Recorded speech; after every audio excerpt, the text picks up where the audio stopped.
Are you looking for how to fix cannot connect camera problem on Samsung Galaxy phone? In this video, I show you how to fix cannot connect camera problem.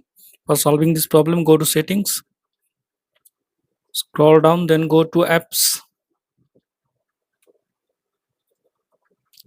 scroll down, search for camera app, tap on camera, scroll down, tap on storage, tap on clear data, tap on delete, tap on force stop, okay,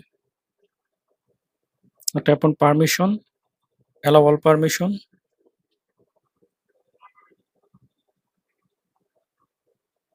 tap on three dot, tap on reset app preference, tap on reset. Now restart your phone. After restart your phone, now open camera app.